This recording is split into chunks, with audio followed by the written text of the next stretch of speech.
आज हम सीखेंगे रजोधर्म और जनन स्वास्थ्य के बारे में।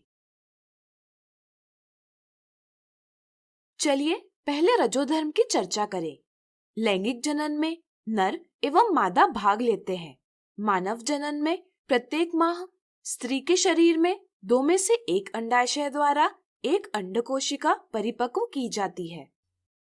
अंडवाहिका में शुक्राणु और अंडकोशिका का संलयन यानी फ्यूजन होता है, जिससे एक निषेचित अंड यानी फर्टिलाइज्ड एग उत्पन्न होता है, जिसे युग्मनज यानी जाइगोट कहते हैं। इसका गर्भाशय की भित्ति पर अंतररोपण होता है। इसलिए गर्भाशय भी प्रति माह निषेचित अंड की स्थापना के लिए तैयारी करता है। इसकी अंतःभित्ति मांसल एवं स्पॉन्जी हो जाती है ताकि भ्रूण को पोषण प्राप्त हो सके।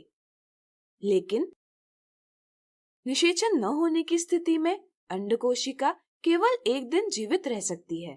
इसलिए निषेचन न होने पर इस नई परत की आवश्यकता नहीं रहती। इसलिए यह परत धीरे धीरे टूटकर रुधिर एवं म्यूकस के रूप में योनि मार्ग से निष्कासित की जाती है और गर्भाशय के अंतःभित्ति की मरम्मत हो जाती है। यह संपूर्ण क्रिया लगभग 2 से 8 दिनों में पूर्ण हो जाती है तथा लगभग प्रत्येक माह दोहराई जाती है। इस क्रिया को रजोधर्म या ऋतुस्राव यानी मेंस्ट्रुएशन कहते हैं। यह क्रिया हार्मोन द्वारा नियंत्रित की जाती है। रजोधर्म का चक्र यौवनारंभ से शुरू होता है तथा 45 से 55 की आयु तक जारी रहता है। गर्भधारणा होने पर इसे रोक दिया जाता है। रजोधर्म के दौरान स्त्री को काफी वेदनाएं होती है। अत्यधिक मात्रा में रक्तस्राव होने के कारण कमजोरी भी आ जाती है। इस काल अवधि में स्त्री को संसर्ग होने की अधिक संभावना होती है। इसलिए इस काल अवधि में स्त्री को आराम और व्यक्तिगत स्वच्छता आवश्यक होती है। अब चलिए जानते हैं जनन स्वास्थ्य यानी रिप्रोडक्टिव हेल्थ क्या है। जनन स्वास्थ्य का तात्पर्य जनन के उन सभी पहलुओं जैसे शारीरिक, भावनात्मक, व्यवहारिक तथा सामाजिक स्वास्थ्य से है। जनन स्वास्थ्य से संबंधित कई समस्याएं हो सकती है, जैसे समाज में लड़के और लड़की में भेद, बाल विवाह जैसी रूढ़ियां, संतानोत्पत्ति के लिए परिवार का दबाव तथा शासन का नियंत्रण इत्यादि। स्त्री का कम उम्र में गर्भधारण करने से, बच्चों के बीच अंतराल कम रखने से या अधिक बार गर्भधारणा करने से स्त्री के शारीरिक स्वास्थ्य पर विपरीत परिणाम होता है। यदि इच्छा के विरुद्ध गर्भधारणा होती है तो इससे मानसिक, शारीरिक तथा वित्त संबंधित समस्याएं उत्पन्न हो सकती है। असुरक्षित यौन संबंधों से अनेक रोगों की लैंगिक संचरण की भी संभावना बढ़ जाती है।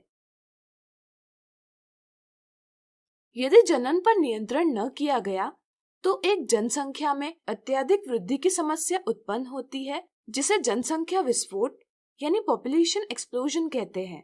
इससे समस्याएं जैसे भोजन एवं साधन संपत्ति में कमी, सामाजिक असमानता इत्यादि उपस्थित होती है। इसलिए जनन स्वास्थ्य से संबंधित आवश्यक जानकारी प्रत्येक व्यक्ति को होना आवश्यक है। इन समस्याओं के समाधान हेतु गर्भनिरोधन की विभिन्न युक्तियां खोजी गई। चलिए इन्हें जानें।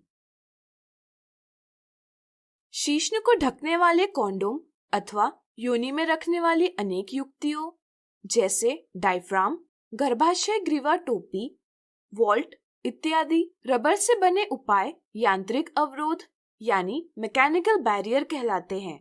वे शुक्राणु का अंडकोशिका तक पहुंचना रोकते हैं, जिससे गर्भधारणा रोकी जा सकती है। इसी तरह वे रोगों के लैंगिक संचरण को भी रोकने में सहायक होते हैं। गर्भनिरोधक गोलियां यानी कॉन्ट्रासेप्टिव पिल्स स्त्रियों द्वारा खाई जाने वाली दवाइयां होती है जो हार्मोन संतुलन को परिवर्तित करती है।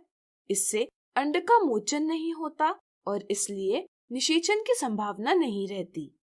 इनके कुछ विपरीत परिणाम भी हो सकते हैं।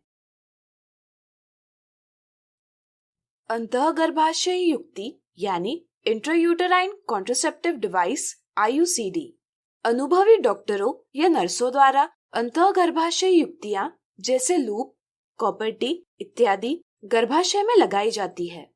ये शुक्राणु की गतिशीलता तथा उनकी निषेचन क्षमता को कम करती है।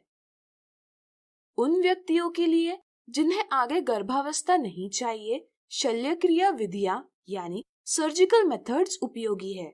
इन विधियों में शल्यक्रिया द्वारा पुरुष की शुक्रवाहिका को अवरुद्ध करके शुक्राणुओं का स्थानांतरण रोका जाता है। इस तकनीक को वासेक्टोमी कहा जाता है। इसी तरह स्त्री की अंडवाहिनी को अवरुद्ध करके अंड को गर्भाशय तक जाने से रोका जाता है।